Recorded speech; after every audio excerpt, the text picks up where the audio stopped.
Good morning students. तो कैसे हैं आप सब। मैं साहिल रावत, आपका इंग्लिश मेंटोर, स्वागत करता हूं बच्चों आपका आज की क्लास में। तो चलते हैं सीधा क्लास की तरफ। और आज की क्लास में बच्चों जो आपका चैप्टर था the best Christmas present in the world, आप देखेंगे उसी के नेक्स्ट में कौन सा आपको एक पोएम मिलेगी जिसका नाम है the ant and the cricket. तो ये आज हमारी पोएम होने वाली है। हम इसको पहले इसके एक्सप्लेनेशन को समझेंगे और साथ ही साथ इसके क्वेश्चन आंसर्स को भी डिस्कस करेंगे। बहुत ही ब्यूटीफुल पोएम है ये। आप लोगों को आई गारंटी कि इससे बहुत कुछ सीखने को मिलेगा। और खासकर ये पोएम लिखी गई है हम ह्यूमंस के लिए, हम इंसानों के लिए ये पोएम लिखी है। पोएट के बारे में भी हम डिस्कस करेंगे कि कौन इसके पोएट हैं, उन्होंने ये जो कविता है ये क्यों लिखी है, ये इंसानों के लिए लिखी है और इंसानों को ये एक मोरल देती है, एक सीख देती है। तो हमें ध्यान से इसे समझना है और इसमें से जो हमें लेसन मिल रहा है, जो टीचिंग मिल रही है, उसको समझना है और अपनी लाइफ में इम्प्लीमेंट करना है। तो चलते हैं बच्चों सीधा क्लास की तरफ। Let's move on towards the smart board and start reading this poem. As you can see on your screen, the title of this poem is the ant and the cricket. यानी कि इस poem में बच्चों आप लोगों के पास दो character होने वाले हैं, दो पात्र, दो चरित्र होने वाले हैं। एक है बच्चों आंट का, यानी आंट हम सभी समझते हैं किसे कहते हैं, चींटी को। एक होगी आपकी चींटी और दूसरी होगी स्टूडेंट्स क्रिकेट। क्रिकेट तो आपने सभी ने देखा होगा, जिसे हम कहते हैं टिड्डा। यस, आप लोग में से कई बच्चे उसे पकड़ते भी होंगे, उसके साथ खेलते होंगे, कलेक्शन करते होंगे क्रिकेट का। Yes, I know very well.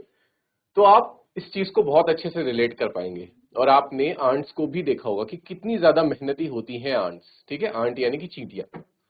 जो चींटियां हमेशा कैसे रहती हैं, ग्रुप में रहती हैं, समूह में रहती हैं। आपने कभी भी किसी चींटी को अकेले नहीं देखा होगा, वो हमेशा समूह में रहती हैं। और the most hard working creature on this earth, दुनिया की सबसे हार्ड वर्किंग। अगर मनुष्य को या किसी को भी अगर परिश्रम सीखना है, परिश्रम के बारे में सीखना है, तो हम किससे सीख सकते हैं, हम चींटियों का उदाहरण ले सकते हैं। और मनुष्य ने पहले भी चींटियों का उदाहरण कई जगहों पे लिया है कि जिस तरह से एक ग्रुप वर्क करती हैं, एक टीम वर्क करती हैं चींटियां। ठीक है, आपने देखा होगा कि एक चींटी अकेले इतना सारा भार नहीं उठा सकती, बट जबकि उसके अंदर काबिलियत है कि वो अपने वेट से कई गुना ज्यादा भार उठा पाती है। बट आपने देखा होगा ये भी कि किसी भी बड़े क्रिएचर को जिसका वो शिकार करते हैं मिलकर के, उसे वो साथ में उठा करके ले जा रहे होते हैं। ठीक है, कभी आपने चींटियों को आपस में लड़ते हुए नहीं देखा होगा या फिर उनको खाना छीनते हुए नहीं देखा होगा। हमेशा वो लोग टीम में काम करते हैं। और आपने कभी किसी चींटी को टाइम वेस्ट करते हुए नहीं देखा होगा या इधर उधर फालतू का घूमते हुए नहीं देखा होगा। वो हमेशा अपने टास्क में लगे रहते हैं। ठीक है, उनको जो टास्क असाइन किया जाता है वो उस टास्क में सब अपना काम करते हैं। कुछ अगर घर बनाने का काम कर रहे हैं तो वो घर बनाते हैं। ठीक है, जैसे चींटियों का टीला होता है तो वो उसका काम करेंगे। जिनका काम है कि अपने एग्स को प्रिजर्व करना है वो एग्स को प्रिजर्व करने का काम करेंगे। और जिनका काम है खाना लाने का, वो खाना लेकर के आएंगे। ठीक है, तो ऐसा हमें आंट्स को देखने को मिलता है, आंट से हम सीख पाते हैं। और वहीं पे क्रिकेट, क्रिकेट आपने देखा होगा कि कैसा होता है, बहुत ही मस्तीखोर क्रिएचर है, हमेशा इधर से उधर कूदता रहता है, खेलता रहता है और काफी ज्यादा हम कह सकते हैं कि लापरवाह क्रिएचर होता है। ठीक, तो जो पोएट है उसी ने इन क्रिएचर्स की यही क्वालिटीज लेकर के इस पोएम में आपको कुछ समझाने की कोशिश करी है। तो चलते हैं सीधा पोएम को स्टार्ट करते हैं बच्चों। ठीक है, आई होप कि आपको एक बेसिक ओवरव्यू मिल चुका है चैप्टर इस स्टोरी का। इस पोएम के थ्रू अब इसे स्टार्ट करते हैं। सबसे पहले हमें थोड़ा सा क्या दिया जा रहा है बच्चों, एक तरह का इंट्रोडक्शन दिया जा रहा है इस पोएम के बारे में। तो इंट्रोडक्शन पढ़ लेते हैं। अ फेबल इज अ स्टोरी, यानी कि हमें सबसे पहले फेबल के बारे में ही बताया जा रहा है कि फेबल एक कहानी होती है। ठीक है, often with animals as characters. और इस फेबल में क्या होता है, जो कैरेक्टर्स होते हैं, जो पात्र होते हैं, वो इंसान नहीं होते, बल्कि उसके पात्र कौन है, उसके पात्र होते हैं जानवर। ठीक है, एनिमल्स इसके पात्र होते हैं। एनिमल्स के अंदर फिर सब कुछ आ जाता है, इंसेक्ट्स वगैरह सबको, आप बर्ड्स वगैरह सबको आप ले लेंगे। ठीक है, तो फेबल्स नाम की जो स्टोरीज होती हैं उनके अंदर जो पात्र होते हैं वो मोस्टली एनिमल्स होते हैं, इंसेक्ट्स होते हैं। और वो एक्ट कर रहे होते हैं ह्यूमंस की तरह। जैसे हम ह्यूमंस इंसान आपस में बात करते हैं, उसी तरीके से ये क्रिएचर्स भी आपस में बात कर रहे होते हैं।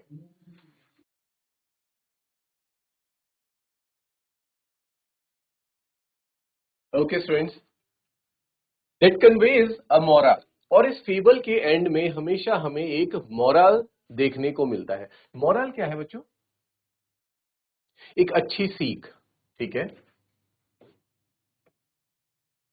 एक अच्छी सीख जो कि बहुत जरूरी है हमारी लाइफ में, ठीक है। अगर हमारी लाइफ में मॉरल्स नहीं होंगे, एथिक्स नहीं होंगे, तो फिर जो हमारा जो एक पर्सन है, हम एक इंसान की बात करें, एक परिवार की बात करें, या पूरे समाज, एक देश और पूरे राष्ट्र, विश्व की बात करें, तो बिना मोरल के ये विश्व क्या हो जाएगा, कामयाब नहीं हो सकता। इसलिए हमारे जीवन में मोरल्स का होना और एथिक्स का होना बहुत ज्यादा जरूरी होता है। और इस बात को जो बुद्धिजीवी थे बहुत अच्छे से समझते थे, और इसीलिए जितनी भी आप पढ़ते होंगे, जितनी भी बुक्स पढ़ते हैं, स्टोरीज पढ़ते हैं, पोइम्स पढ़ते हैं, उनके थ्रू हमें यही सिखाने की कोशिश की जाती है। यही मॉरल स्टोरीज हमें समझाती हैं कि हमें लाइफ में किन किन चीजों को अप्लाई करना चाहिए, किन चीजों को अपनाना चाहिए और किन चीजों से दूर रहना चाहिए। कुछ ऐसा ही हम इस पोएम में पढ़ेंगे। This poem about an ant and a cricket. ये जो पोएम है ये अब है एक आंट और एक क्रिकेट के बारे में। It contains an idea of far reaching significance. इसके अंदर एक आइडिया है, ठीक है, एक विचार है जो कि बहुत महत्वपूर्ण है। It's a very important significant idea, और that idea is far reaching. Far reaching का मतलब क्या है स्टूडेंट्स? फार रीचिंग मतलब दूर दृष्टि रखना, क्लियर, एक लॉन्ग विजन रखना।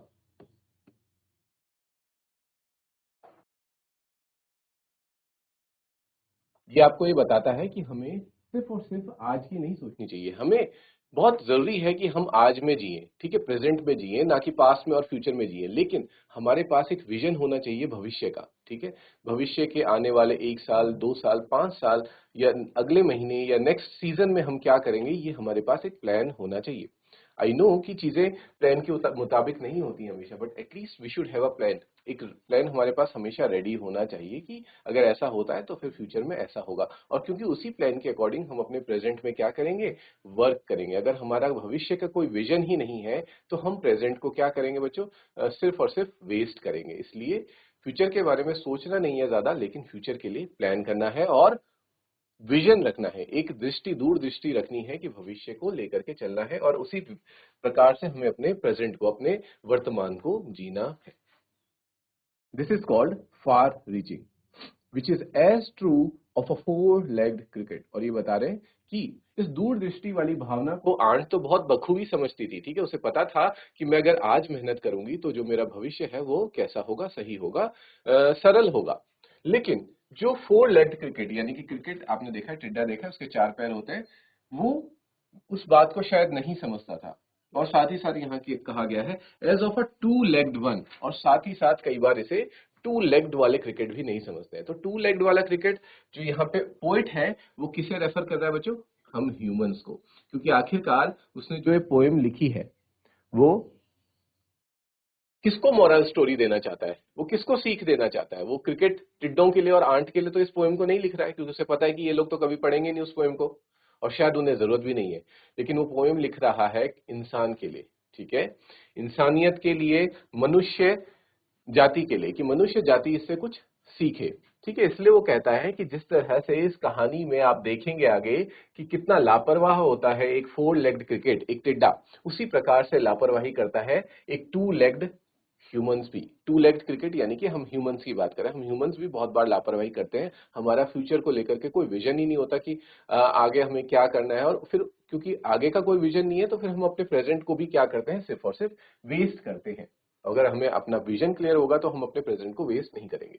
Surely you have seen a cricket that has two legs. और फिर लास्ट में वो ये भी कह रहा है, एक तरह से ये सरकेजम है, ठीक है, कि आपने भी एक क्रिकेट देखा होगा, क्रिकेट यानी कि एक लापरवाह प्राणी देखा होगा जो कौन है, टू लेग्स में चलता है, यानी कि हम इंसानों की वो बात कर रहे हैं। यहाँ पे बच्चों नीचे पोइट का नाम भी लिखा होगा, मैं एक बार आपको बता देता हूँ। Yes, this is adapted from Aesop's fables. Aesop's एक बहुत ही महान कवि थे, ठीक है, और ये आज के नहीं है, एसॉप ये बहुत पुराने हैं। He is from ancient Greece.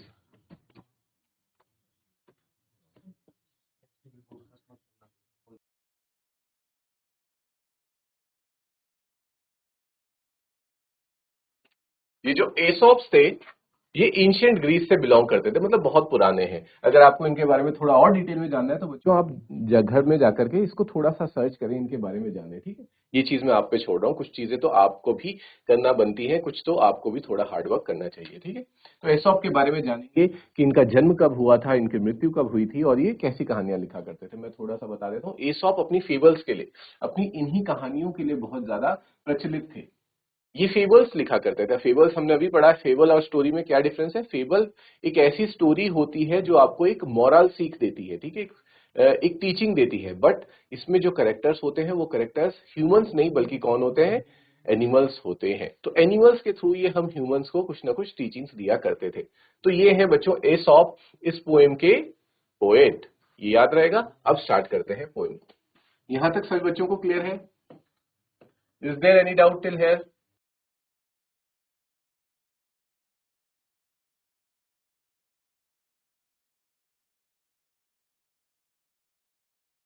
Okay, students. Now let's start. A silly young cricket. हमें पहले ही बता दिया जा रहा है कि एक सिली है, यानी कि सिली मतलब वही लापरवाह, ठीक है। एक लापरवाह क्रिकेट, और बहुत ही यंग भी है वो क्रिकेट। अकस्टम टू सिंग, वो क्या करता रहता था, गाना गाता रहता था, यानी कि उसे गाना अच्छा लगता था। It was his hobby. Accustomed to sing, हर वक्त गाना गाता था। Through the warm sunny months of gay summer and spring, जब गर्मियां चल रही थी, गर्मियों के वक्त का ये समय है, जब गर्मियां थी तो उसने पूरा वक्त, सारे गर्मियों के महीने उसने कैसे गुजारे, गाना गा करके गुजारे। Sunny months of gay summer, gay summer का मतलब होता है बच्चों, इट मींस गे का मतलब है यहाँ पे हैप्पी। बहुत ही खुशहाल वक्त था उस वक्त, उस समय। और वो इस खुशहाल वक्त में क्या कर रहा था, सिर्फ और सिर्फ गाना गा रहा था और इधर से उधर घूम रहा था। समर का वक्त चला गया और स्प्रिंग का वक्त ऐसे ही गुजर गया। Begin to complain when he found that at home his cupboard was empty and winter was come।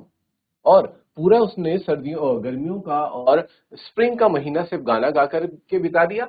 लेकिन जैसे ही सर्दियां आई, विंटर वॉज कम, वो क्या करने लगा, वो कंप्लेन करने लगा कि अरे मेरा जो कबर्ड है, यानी कि मेरे उस कबर्ड तो उसके पास नहीं होगा, लेकिन यहाँ पे पॉइंट ये रेफर करना चाहता है कि उसने कुछ भी खाना इकट्ठा नहीं कर रखा था सर्दियों के लिए, क्योंकि सर्दियों में खाना नहीं मिलता इन लोगों को, ठीक। इंसेक्ट्स हो गए चाहे एनिमल्स हो गए, खाना ढूंढना बहुत मुश्किल हो जाता है।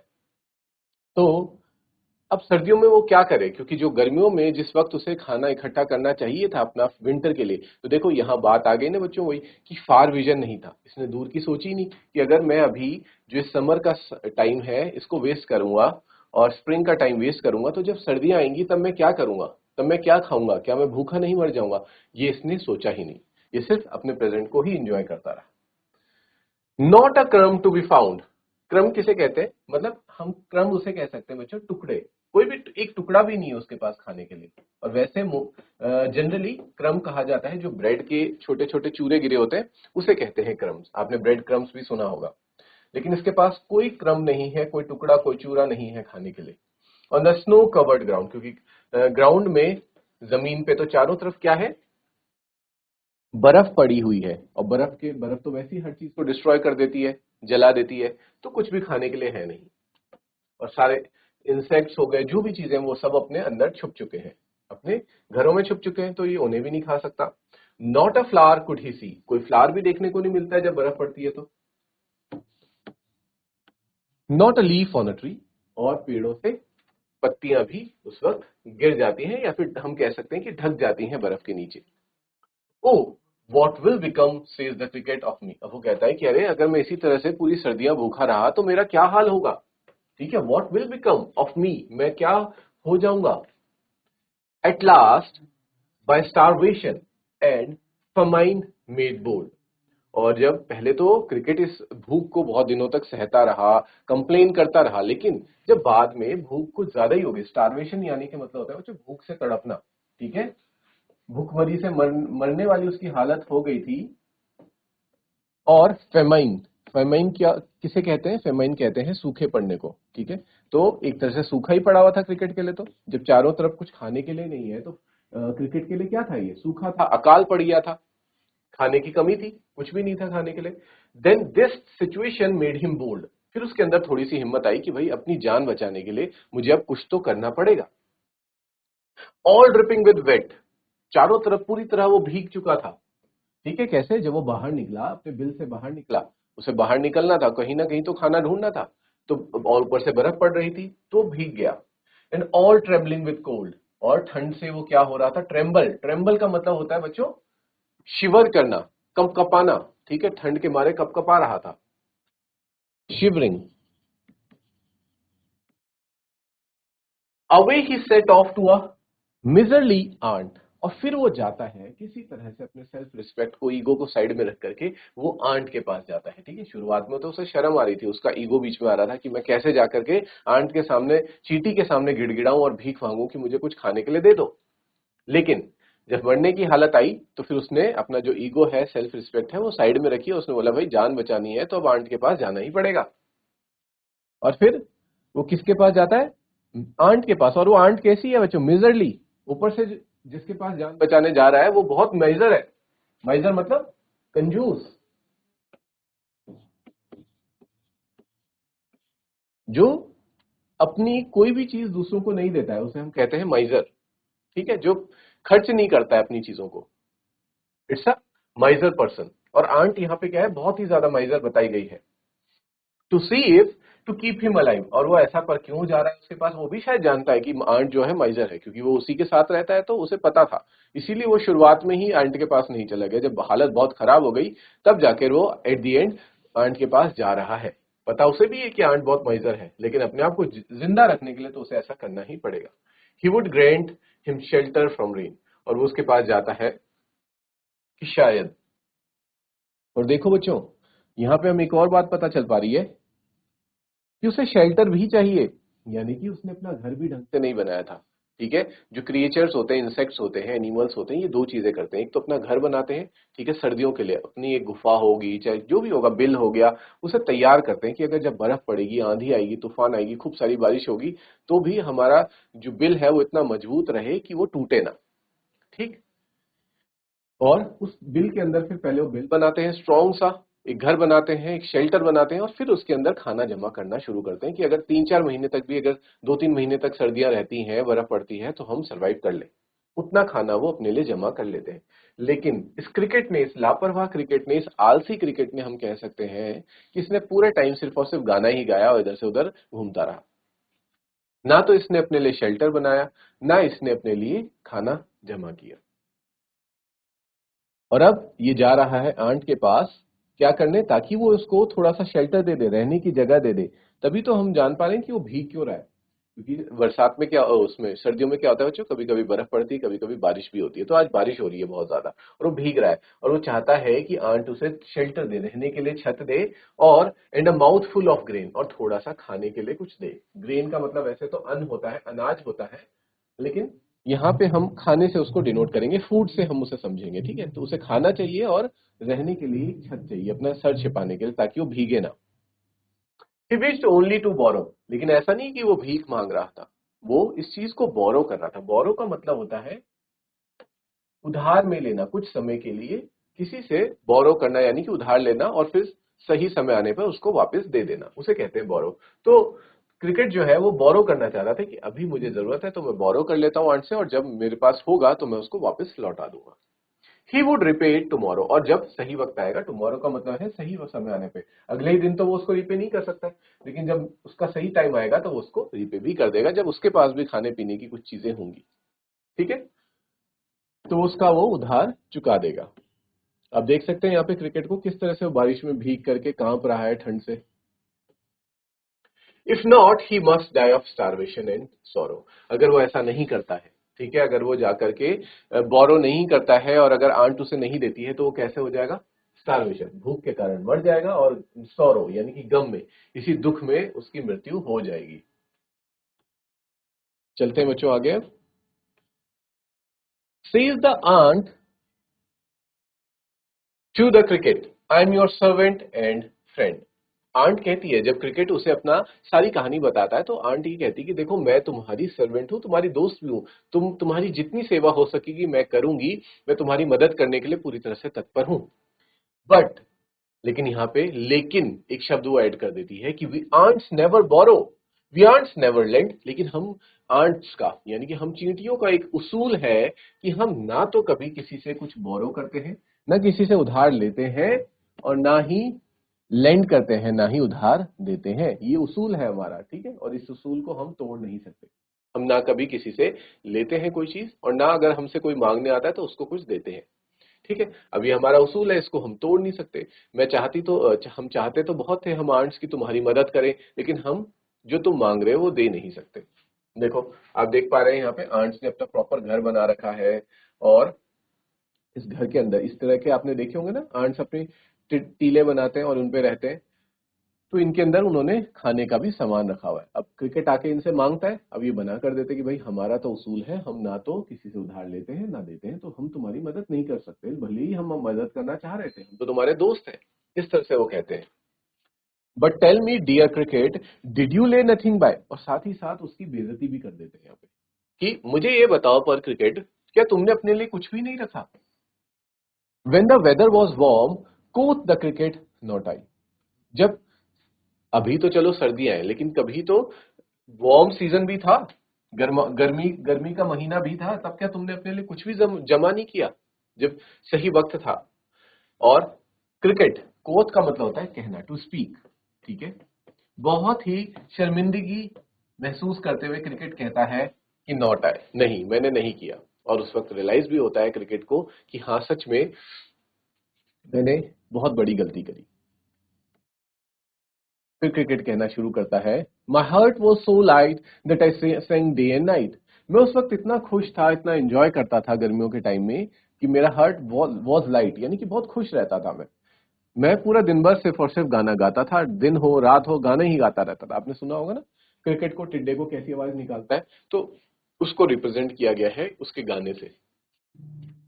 फॉर ऑल नेचर लुक्ड के, वो कहता है कि जो कुदरत है उस वक्त इतनी खूबसूरत लगती थी मुझे कि मैं दिन रात गाना ही गाता रहता था। यू सेंग, सर यू से। अब चींटी कहती कि अच्छा आप ये कह रहे हैं कि आप गाने ही गाते रहे। गो देन, तो फिर आप चले जाइए। अगर आपने गाने ही गाए पूरी गर्मियों में, तो अब हमारे पास क्यों आ रहे? वापस जाइए। Says the ant and dance with the winter away. ठीक है, डांस द विंटर अवे। जिस तरह से आपने पूरी गर्मियों का समय गाना गा करके गुजारा, अब आप पूरी सर्दियों का समय डांस करके, यानी कि नाच करके गुजारिए, ठीक है। तो ऐसा आंट कह करके उसको भगा देते हैं अपने घर से, ठीक। क्योंकि आप यहाँ पे एक चीज समझ पा रहे होंगे कि जो एक नॉन हार्ड वर्किंग पर्सन होता है ना, जो मेहनत नहीं करता है, आलसी होता है, अपने काम से बचता है, उसकी कहीं पे भी रिस्पेक्ट नहीं होती, ठीक है। समाज में कहीं भी उसकी रिस्पेक्ट नहीं होती। और क्रिकेट कुछ ऐसा ही था। क्रिकेट की बात नहीं हो रही बच्चों यहाँ पे। क्रिकेट डिनोट कर रहा है उन सभी लोगों को जो अपने समय को क्या करते हैं, वेस्ट करते हैं, ठीक। और वेस्ट करते हैं, ना मेहनत करते हैं, ना स्ट्रगल करते हैं, कुछ भी नहीं करते, सिर्फ और सिर्फ ऐसे ही पड़े रहते हैं, समय को बर्बाद करते हैं, जिन्हें हम कहते हैं ना धरती पे बोझ वाला काम करते हैं। उनको डिनोट कर रहा है कौन? क्रिकेट। तो क्रिकेट को जिस तरह से आंट क्या कहती है कि अगर तुमने अपना समय गर्मियों में बर्बाद किया, तो अब गाना गा करके वेस्ट किया, पूरा तुमने गर्मियां निकाल दी, तो अब सर्दियां भी ऐसी निकालो, जाओ और डांस करो। Thus ending, he hastily lifted the wicket, and out of the door turned the poor little cricket. वो कहते हैं कि lifted the wicket, यानी कि जो आंट है वो खदेड़ करके क्रिकेट को अपने डोर से, दरवाजों से बाहर फेंक देती हैं। पुअर क्रिकेट, बेचारा cricket. Folks call this a fable. यहाँ पे वो कहते हैं कि लोग, पोएट ये कह रहे हैं कि लोग, फोक्स का मतलब होता है पीपल, लोग कहते हैं कि ये एक फेबल है, ये एक जानवरों की कहानी है। I will warrant it's true, पर मैं कहूंगा कि ये फिक्स से फिक्स कहानी नहीं है। Some crickets have 4 legs and some have 2। कुछ क्रिकेट्स ऐसे हैं जिनके पास 4 legs हैं, लेकिन सम हैव 2। यहाँ पे जो पोएट है वो इशारा कर रहे हैं इंसानों की तरफ, कि लोग कहते हैं कि ये कहानियां हैं, लेकिन ये कहानियां नहीं है, ये हकीकत है। और क्यों? क्योंकि इंसान, कुछ बहुत सारे लोग इंसान ऐसे होते हैं जो इस क्रिकेट की तरह होते हैं, ठीक है।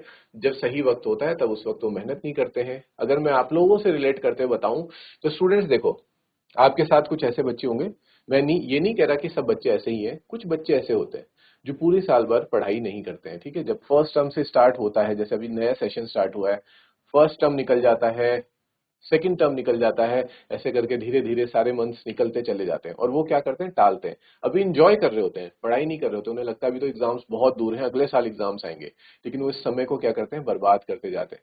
जबकि दूसरी तरफ कुछ ऐसे बच्चे होते हैं जो शुरुआत से ही थोड़ा थोड़ा रोज थोड़ा थोड़ा पढ़ते हैं। कोई नहीं बोल रहा है कि बहुत ज्यादा पढ़ाई करनी है, रोज थोड़ा थोड़ा थोड़ा थोड़ा करके पढ़ना है, जैसे कि आंट्स करती है। आंट्स के एक ही दिन में सारा खाना ले आती है, नहीं, धीरे धीरे करके रोज थोड़ा थोड़ा खाना लाती है। और क्रिकेट क्या सोचता है कि चलो बाद में कर लूंगा, बाद में कर लूंगा, एक ही दिन बहुत सारा ले आऊंगा, लेकिन वो एक दिन कभी भी नहीं आता है। तो लास्ट में क्या होता है, जो इस तरह के स्टूडेंट्स होते हैं, जब एग्जाम सामने आ जाते हैं तब जाके वो बहुत घबराते हैं और फिर उन्हें समझ नहीं आता कि अब क्या करें, पूरे साल भर तो पढ़ाई करी नहीं, और आखिरी के 1 महीने 10-15 दिन में कुछ पढ़ाई नहीं होती है। ठीक है, शुरुआत से ही थोड़ा थोड़ा पढ़ना पड़ता है। फिर वो जाते हैं इस तरह से, जैसे क्रिकेट आया था आंट्स के पास, फिर वो उन बच्चों के पास जाते हैं जिन्होंने पूरे साल पढ़ाई करी है, उनसे बोलते हैं कि मुझे नोट्स दे दो, मुझे कुछ समझा दो, रिवीजन करवा दो, ये करवा दो, और इस तरह से करते रहते हैं और वो भी टाइम वेस्ट ही होता है। और फाइनल, फिर हम सभी को पता है कि फिर रिजल्ट क्या आता है, नतीजा क्या आता है। तो इसीलिए ये आप लोगों को सीख दे रहा है यहाँ पे पोएट। पोएट आप लोगों को सिखाना चाह रहे हैं कि उन स्टूडेंट्स में से मत बनिए जो पूरी साल मस्ती करते हैं और लास्ट में पढ़ते हैं, और लास्ट में पढ़ने के बावजूद भी परेशान रहते हैं, बहुत ज्यादा टेंशन में रहते हैं, और रिजल्ट उनका तब भी अच्छा नहीं आता। इसलिए टेंशन फ्री रहिए, पूरे साल भर थोड़ा थोड़ा करके पढ़ते रहिए, जितना एक एक चैप्टर आपको पढ़ाया जा रहा है। एक मंथ में चाहे भले ही कम कम पढ़िए, रोज 1 घंटा पढ़िए, बट कंसिस्टेंसी के साथ पढ़िए, और ऐसा करते करते आपके पास बहुत समय होता है और साल के एंड होते होते वो सिलेबस भी कंप्लीट हो जाता है। ठीक है, तो इसीलिए वो कह रहा है पोएट एंड में कि ये कहानी आपको भले ही कहानी लगेगी, लेकिन एक इंसानों के लिए ये मैंने कहा है। ठीक है, ये रिप्रेजेंट कर रहा है ह्यूमंस को, कि कुछ ह्यूमंस भी हैं ऐसे इस दुनिया में जो क्रिकेट की तरह बिहेव करते हैं, जो उस टिड्डे की तरह लापरवाह रहते हैं। आई होप बच्चों, ये पोएम बहुत ही ब्यूटीफुल पोएम थी, बहुत ही अच्छी हमें इससे टीचिंग मिलती है, सीख मिलती है, आप लोगों ने समझा होगा और इसे आप अपने जीवन में उतारेंगे आज से ही। ठीक है, इस बात को गांठ बांध लें कि आप क्या करेंगे, आपको क्रिकेट नहीं बनना है, आपको टिड्डा नहीं बनना है, आपको कैसा बनना है, आपको आंट की तरह बनना है। ठीक है, रोज थोड़ी थोड़ी मेहनत करनी है। ओके स्टूडेंट्स, वेरी गुड, अगर आप समझ गए तो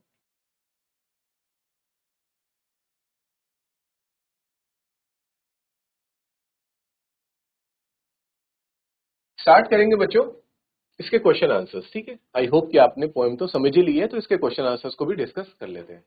Starting with the first question, the cricket says, "Oh, what will become of me? When does he say it and why?" Cricket ये कहता है कि मेरा क्या हाल होगा। तो ये क्रिकेट कब कहता है, किस सिचुएशन में कहता है क्रिकेट ऐसा कि मेरा क्या होगा, और कि क्या पता नहीं कैसे मैं बचूंगा या नहीं बचूंगा। तो इसका आंसर होगा, the cricket said the given line when it found that it's cupboard was empty. वो ऐसा तब कहता है जब वो पूरे गर्मियों में तो वो लापरवाह रहता है, वो इस पे ध्यान भी नहीं देता कि मेरे घर पे खाना बचा भी है या नहीं, मैंने कुछ खाना जमा किया है। लेकिन जैसे सर्दियां आती हैं वो देखता है और अपने कबर्ड में अपना जाके चेक करता है कि खाना बचा है नहीं, और उसे पता चलता है कि उसके पास कुछ भी खाना नहीं है, एम्प्टी है। और विंटर हैज अराइव्ड, और सर्दियां आ चुकी है। वो क्या करेगा, it could not find a single क्रम टू ईट। उसके पास कुछ भी नहीं है खाने के लिए। ठीक है, एक सिंगल क्रम भी नहीं है। On the snow covered ground, क्योंकि चारों तरफ ग्राउंड में स्नो से कवर्ड हो गया, वो कहाँ खाना ढूंढेगा। ना तो कोई फ्लावर्स बचे हैं, पेड़ों पे पत्तियां नहीं दिख रही हैं। It wandered what would become of it. अब तब जाके उसे ये होश आती है, इतनी लेट में उसे होश आती है कि अब मेरा क्या हाल होगा। It was getting cold and since there was nothing to eat it would starve and die. अब बहुत ज्यादा ठंड हो रहा है, चारों तरफ खाने के लिए कुछ भी नहीं है। तब वो समझ पाता है, बहुत देर लगती है उसे ये बात समझने में, कि अब तो मैं भूखा मर जाऊंगा। काश ये बात वो बहुत पहले ही से ही सोच के चलता, अगर उसके अंदर वही फार साइटेडनेस होती, वो दूर का विजन होता, दूरगामी होता, वो अगर दूर की सोचता और पहले से ही सोचता कि यार अभी मैं अगर गर्मियों का वक्त इस तरह से वेस्ट करूंगा तो जब सर्दियां आएंगी तब मेरा क्या होगा। ठीक है, बट वो ऐसा नहीं करता है। Next question, find in the poem the lines that mean the same as neither a borrower nor a lender be. Shakespeare की ये लाइनें हैं बच्चों। ठीक है, जो महान शेक्सपियर थे उन्होंने ये कहा था एक बार, उनकी ये लाइनें थी, ये वाक्य थे, नाइदर अ बोरोवर, ना तो एक बोरोवर है, और नॉर अ लेंडर भी, ना तो लेंडर है। तो ये लाइंस हमें पोएम में भी देखने को मिलती हैं। और ये पोएम में ये लाइन कहाँ मिलती है, जब वो चींटियां कहती हैं कि the lines in the poem that means the same but we ants never borrow. ना तो हम बोरो करते हैं, ना हम उधार लेते हैं। वी आर्ट्स नेवर लेंड, और ना ही हम लेंड करते हैं।